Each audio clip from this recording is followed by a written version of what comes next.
नमस्कार दोस्तों, DElEd first year की विषय कला शिक्षण इकाई संख्या 4, जिसमें हम बात करेंगे अगली वीडियो में ललित कला के बारे में। हमने थोड़ी सी जानकारी ली, तो हम देखते हैं कि ललित कलाएं होती क्या हैं। ललित कला के बारे में जानकारी करेंगे।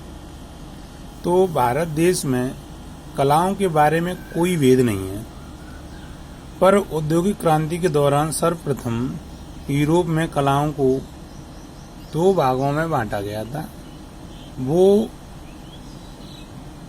आज भी स्वीकार है हमारे समय में, क्योंकि कला के विभिन्न क्षेत्र होते हैं और उसमें अलग अलग प्रकार के जीवन के हर क्षेत्र में कलाओं की किसी न किसी रूप में जुड़ी रहती है।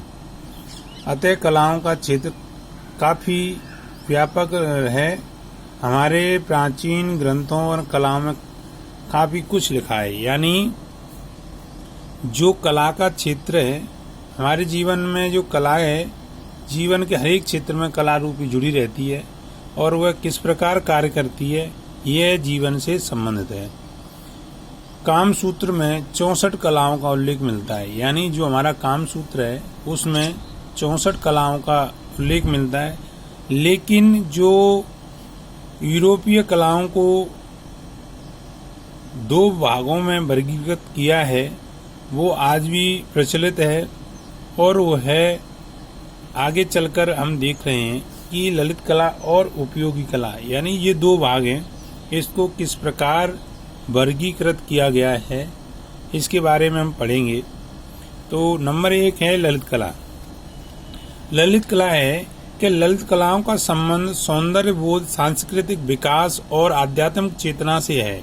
यानी ललित कला का जो संबंध है वो सौंदर्य बोध और सांस्कृतिक और आध्यात्मिक चेतना से माना जाता है। इस वर्ग में चित्रकला, मूर्ति स्थापित, संगीत और काव्य को रखा गया है। यानी जो ललित कला का क्षेत्र है उसमें, यानी जो चित्रकार होते हैं, चित्रकला, मूर्तिकार होते हैं जो मूर्ति वगैरह बनाते हैं उनका, और संगीत जो हम गाने वगैरह सुनते हैं वो भी इसी कड़ी में आते हैं, और काव्य शास्त्र है वो भी इसी में रखा गया है। अब हम बात करते हैं कि ये इसकी क्या प्रक्रिया है, और इसका जो दूसरा टॉपिक है ललित उपयोगी कला। उपयोगी कला वह कला है जिसके द्वारा उपयोगी वस्तुओं का निर्माण होता है। यानी हमारे जीवन में जो चीज हमारे वस्तुएं प्रयोग में ली जाती हैं उसके बारे में बताया गया है। यानी हमारे जीवन में कौन कौन सी चीज उपयोगी है, उसके लिए कौन सी कला किस प्रकार होती है, जो धीरे धीरे व्यक्ति को देने की आवश्यकताओं वस्तुओं से जोड़ती है। यानी हमारे जीवन में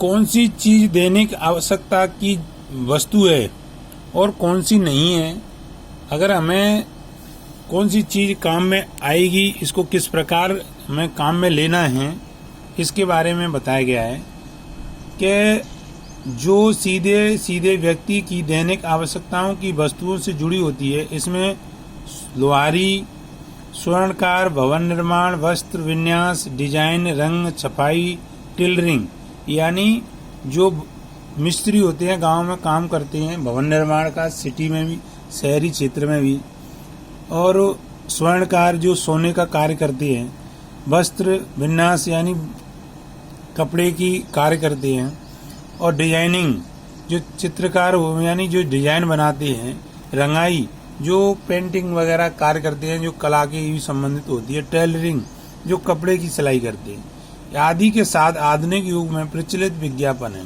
यानी इसी के साथ हमारे जो उपयोगी वस्तु है हमारे जीवन में, उसके बारे में इस प्रकार हम बता सकते हैं, क्योंकि हमारे जीवन में उपयोगी बहुत सारी वस्तुएं हैं और उन वस्तुओं को हमारे जीवन में किस प्रकार जोड़ना है, इसके बारे में हम इसकी चर्चा करते हैं कि अगर हमें किस चीज़ की आवश्यकता है और किसकी नहीं है, और उसके हम किस प्रकार अपने जीवन में उपयोगी कर सकते हैं, जो हमारे जीवन में प्रचलित है। आज के जो विज्ञापन है आदि का कार्य करते हैं, क्योंकि जब हम कोई कपड़ा पहनते हैं तो कपड़ा दुकान से लेकर हम टेलर के पास ले जाते हैं।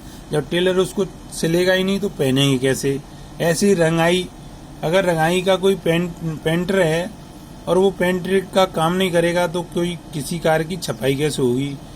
और डिजाइन, अगर मकान की, रोड, जो पुल वगैरह बनते हैं, जो डिजाइनर होते हैं वो उस डिजाइन को नहीं बनाएंगे तो वो कार्य होगा कैसे। और दूसरी बात, भवन निर्माण में अगर व्यक्ति उसका भवन निर्माण का कार्य नहीं करेंगे तो भवन निर्माण होगा कैसे।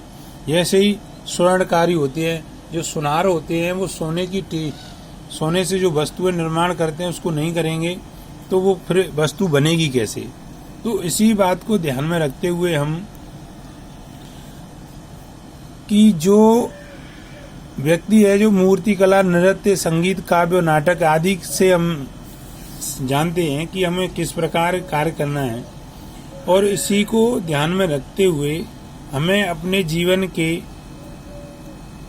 कार्य करने चाहिए। भरत मुनि थे, उनके नाटक शास्त्र में कला का शब्द का प्रयोग हुआ था और करीब करीब ललित कलाओं के स्थान पर लिया गया था। यानी शिल्प में कला शब्द का उन कलाओं से उपयुक्त हेतु इसके करीब सभी कार्य बताए गए हैं कि जो भरत मुनि जो नाटक शास्त्र है उसमें कला यानी जो ललित कला है उसका प्रयोग किया गया है।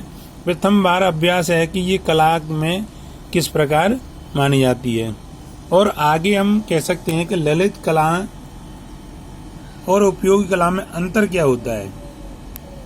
ललित कलाएं हमारी मानसिक आवश्यकताओं की पूर्ति करता है, यानी जो ललित कला है वो हमारी मानसिक आवश्यकताओं की पूर्ति करता है, और उपयोगी कला है उपयोगी कला हमारी दैनिक जीवन की भौतिक आवश्यकताओं की पूर्ति करता है। यानी दोनों में यही अंतर है कि ये ललित कला है वो हमारी मानसिक यानी हमारी जो सोच समझ है उसको चेतना जागृत करता है कि वो किस प्रकार करनी चाहिए हमें, और उपयोगी कला है वो हमारी दैनिक जीवन में भौतिक जो आवश्यकता है उसकी पूर्ति करता है। नमस्ते, थैंक यू।